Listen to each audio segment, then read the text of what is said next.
Hi, my name is Gerhard Schwantner and welcome to Selling Power TV. Today we have the pleasure of meeting with Bill Wallace. He is Vice President with Revenue Storm. Welcome, Bill. Hey, thanks, Gerhard. Very nice to be here.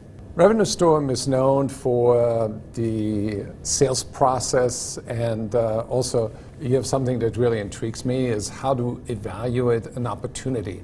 Can you walk me through that? Okay, so that's a really good topic, right? Because most people, when they look at a deal, they're very subjective about it. They look at a forecast that they've either created because of their art, or they look at CRM systems that kind of give them gates. What we've developed is a science that looks at an opportunity along 6 different vulnerabilities. And to be honest with you, we delve very deeply into the deal to show you strengths, weaknesses, and a very accurate probability of winning it. So those 6 are, do you have the appropriate strategy? And most people develop a strategy or an approach which is just dead on. I'm going to go right to the decision maker. They fail to realize that they've got to have a strategy that plays off against a competitor. So that's number 1. We look at the competitive strategy. The second piece is the decision process. Can you nail every single one of the milestones, the buying criteria, and the people that are involved in the decision process? This is the next one, which is really big, relationships. Do you have the right relationships with the right people, and are you aligned with power? So that denotes politics. So you've got the competitive strategy, you've got the decision process, relationships, politics, and then the value proposition. What's your story?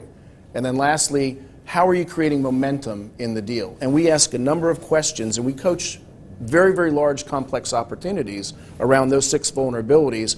And what we found is that there are 3 in particular that stick out.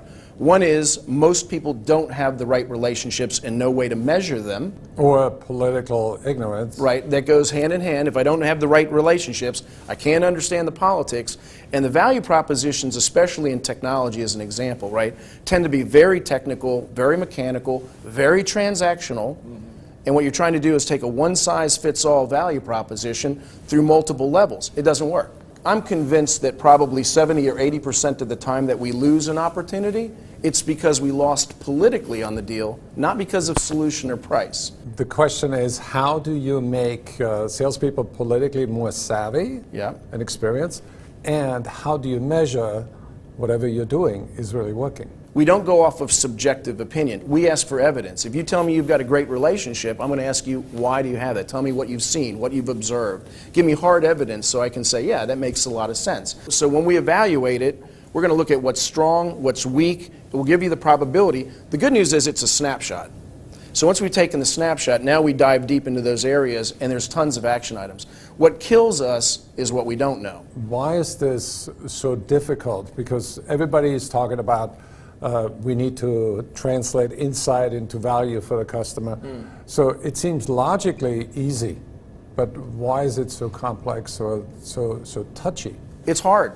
It requires work. It requires research. Give me an example. I'll give you a great example. So let's say I'm looking at a technology company, and I want to make an inroad with somebody I don't know or create a story that can create some interest and momentum. The first thing I want to do is not only look at the company, but I want to look at the trends, the things that are outside of the organization, in the industry, that are creating pressure on that company that's going to demand some form of response. Once I create some trends, I literally follow it through implications. What effect might it have? That's when your solution comes in. We're going to map a solution to a trend, and there's an iteration, right, that we take you through, a process, a methodology. Works really, really well. We've got countless case studies about it. But that is pure consulting. That's a consultative sales process brought to life. A lot of people talk about it.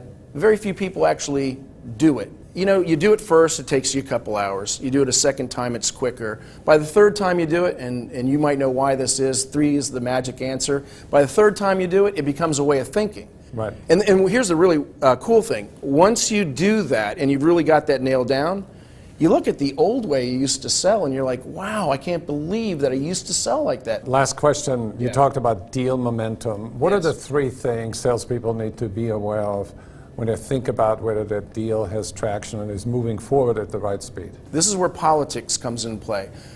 People are getting outsold, and it's the difference between playing checkers and chess. So I need to link my value proposition to somebody's personal agenda. I need somebody to back it politically. That's the missing link that most people don't get. And if I can't link it to a person, at least link it to a key initiative, right?